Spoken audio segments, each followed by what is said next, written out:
जो ये भारत है जिसकी रीढ़ हमारा संविधान है, जब वहां लोग गोली चला रहे हैं, शाहीन बाग की नानियां और दादियां फूल बरसा रही हैं, लेकिन इन औरतों ने जो अपनी स्पेस बनाई, अपनी जगह बनाई, दरअसल वही भारतीय लोकतंत्र में एक आम भारतीय नागरिक की, माइनॉरिटी की जगह है। मुझे लगता है कि इस कमरे में जितने लोग उपस्थित हैं, सब किसी ना किसी रूप में शाहीन बाग को अंदर बाहर महसूस करते रहे हैं। हम सब ने जिया है शाहीन बाग को, भारतीय लोकतंत्र ने जिया है शाहीन बाग को। और लोकतंत्र यानी क्या, लोकतंत्र में भारतीय नागरिक यानी क्या, लोकतंत्र में भारतीय नागरिक में मुस्लिम महिलाएं यानी क्या, इसकी एक बिल्कुल अलग परिभाषा, एक नई डेफिनेशन शाहीन बाग हमारे बीच पेश करता है। और हम सब जानते हैं, यहाँ पे जो लोग हैं, अगर हालात नॉर्मल होते, इस तरह से ओमिक्रॉन का संकट ना होता, तो शायद एक दूसरे ढंग का आयोजन अशोक जी और राजकमल की पूरी टीम, धर्मेंद्र, निरुपम, सारे लोग जो इस पूरी प्रक्रिया में साथ रहे, हम दूसरे ढंग से सोच रहे थे कि शाहीन बाग जाकर वही 40 फुटा रोड पर बैठ के नानियों और दादियों के साथ करेंगे और गपशप होगी इस पूरी प्रक्रिया में। तो मुझे लगता है कि शाहीन बाग ने हम सबको बहुत सिखाया है। और खास तौर से मुझे लगता है कि आज की तारीख में जब 2021 को हम विदा कह रहे हैं, उस समय जिस तरह से नफरत हमारे चारों तरफ है, डर लगता है देखकर भी, कल्पना करके भी, और तमाम YouTube पे खुद ही डालते हैं नफरती पैगाम, जेनोसाइड का कॉल हो रहा है कि मुसलमानों का नरसंहार किया जाए। ये सारी चीजें जिस समय लोकतंत्र में एक बड़ा खतरा पेश कर रही हैं, उसी समय हमारे पास शाहीन बाग और उसकी नजीर को आगे बढ़ाने वाला किसान आंदोलन की भी एक है। तो ये भारत जो है इस तरह से है। और इसमें जो ये भारत है जिसकी रीढ़ हमारा संविधान है, मुझे सबसे खूबसूरत चीज लगती है कि जब मैंने देखा, इस किताब आपके हाथ में है, मैं थोड़ी सी बात करूंगी किताब की।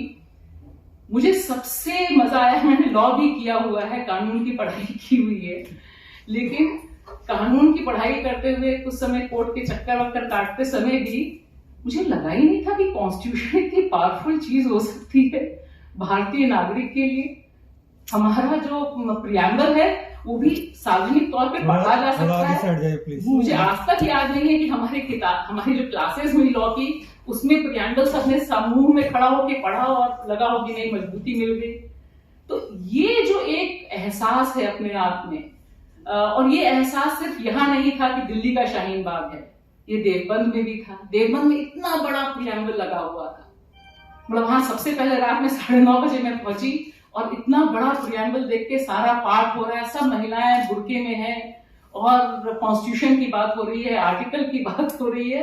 तो ये जो एक एम्पावरमेंट खुद लोगों ने इजाद किया, ये अपना जो कहते हैं कि आंदोलन अपने औजार खोजता है, तो मुझे लगता है कि इस आंदोलन ने संविधान को, बाबा साहब भीमराव अंबेडकर को, अहिंसा को एक दूसरे ढंग से रिविजिट किया, रिक्लेम किया, झंडे को रिक्लेम किया। झंडा जो एक आतंक का पर्याय बन गया था, कठुआ गैंग रेप जिसको याद होगा, हम सब लोग जानते हैं कि तिरंगा यात्रा मतलब कि खौफ की यात्रा हो गई थी। वहां आप देखिए, यहाँ कोने कोने पे गालों पे, बच्चों के गालों पे तिरंगा यात्रा है। तो ये जो एक पूरी प्रक्रिया कोलकाता से लेकर केरल तक, केरल का समुद्री तट भी वही चीज बोल रहा है जो देवबंद बोल रहा है, जयपुर बोल रहा है। ये सारा मतलब किताब लिखते समय मुझे बहुत मजा आया। मैंने अशोक जी से कहा कि मैं बिल्कुल चाहती हूँ कि हम इसमें भारत का नक्शा छापें और भारत के नक्शे में उन जगहों का जिक्र करें जहां पर शाहीन बाग हुआ। और उसमें तमाम लोगों से मैंने फोन भी खनखनाए, सब देखा। तब मुझे पता चला, अरे इतनी जगह हुआ, कोई राज्य नहीं है भारत का जहां पे शाहीन बाग ना पसरा हो।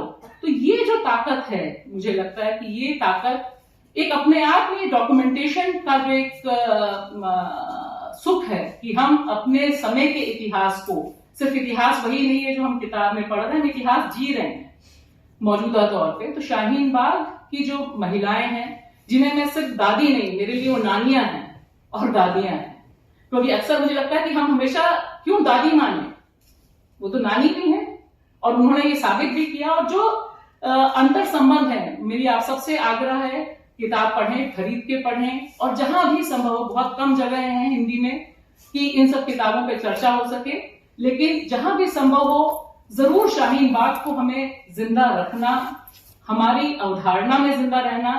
जब वहां लोग गोली चला रहे हैं, शाहीन बाग की नानियां और दादियां फूल बरसा रही हैं, ये दो जो आईन है हमारे सामने, जो दो तस्वीरें हैं हमारे सामने भारत के जनमानस की, मुझे लगता है कि ये बहुत मेरे लिए बहुत प्रेरक चीज है। जब भी उदास होता है, मन करता था कि कुछ नहीं हो सकता, उस समय दो चीजें बहुत उल्लेखनीय हैं कि उसी समय दिल्ली जली, उसी समय कोरोना का भीषण काल आया।